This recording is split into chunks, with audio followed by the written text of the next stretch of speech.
Okay, now let's know about the structure of the atmosphere. Structure में क्या आएगा? Layers, atmosphere की layers आएंगी।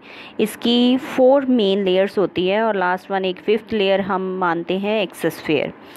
Troposphere first layer, stratosphere second, mesosphere third और thermosphere 4th layer है। और जो लास्ट में उस लेयर के बाद वाला जो पोर्शन है उसको एक्सोस्फेयर गिना जाता है। ट्रोपोस्फेयर का जो एरिया है वो है 12 किलोमीटर तक का एरिया। इस एरिया में क्या चीज़ आती है? इसमें हमारा जो आसमान, आपको बादल वगैरह दिखाई देते हैं, एरोप्लेन जाता हुआ दिखाई देता है जिस लेयर में, उसको हम ट्रोपोस्फेयर कहते हैं। उसके बाद है स्ट्रेटोस्फेयर। स्ट्रेटोस्फेयर 50 किलोमीटर तक के एरिया में होती है। इसकी ऊंचाई ऊपर से 12 किलोमीटर के बाद 50 किलोमीटर यहाँ पे स्ट्रेटोस्फेयर होती है। स्ट्रेटोस्फेयर लेयर में रॉकेट्स वगैरह चलते हैं। उसके बाद आती है 3rd लेयर मेसोस्फेयर, जो 80 किलोमीटर तक के एरिया में होती है। और इस एरिया में जो उल्का पिंड होते हैं, आपने देखा होगा, जिसको हम टूटता हुआ तारा कह देते हैं, नीचे गिरते हैं धरती में, जब वो जिस लेयर में प्रवेश करते हैं जलते हुए दिखाई देते हैं, उसको मेसोस्फेयर बोलते हैं।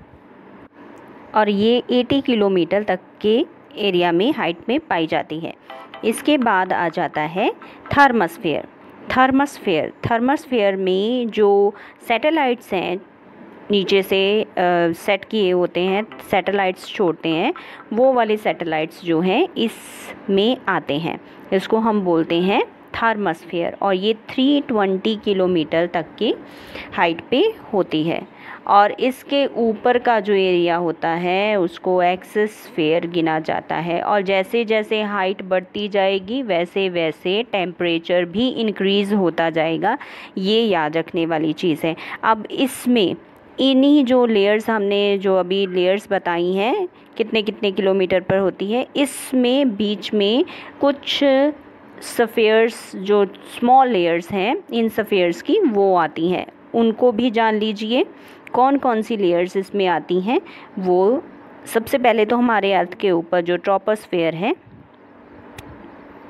उसके साथ ट्रोपोपॉस लेयर आती है।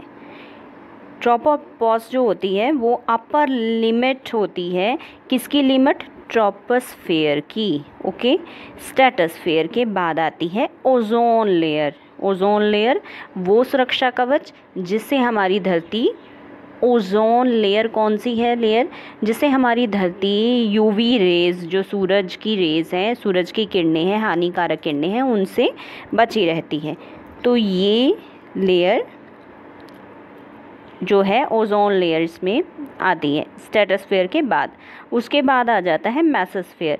मेसोस्फेयर के बाद आती है आइनोस्फेयर। मेसोस्फेयर में आइनोस्फेयर नाम की एक लेयर आती है। ओके बेटा,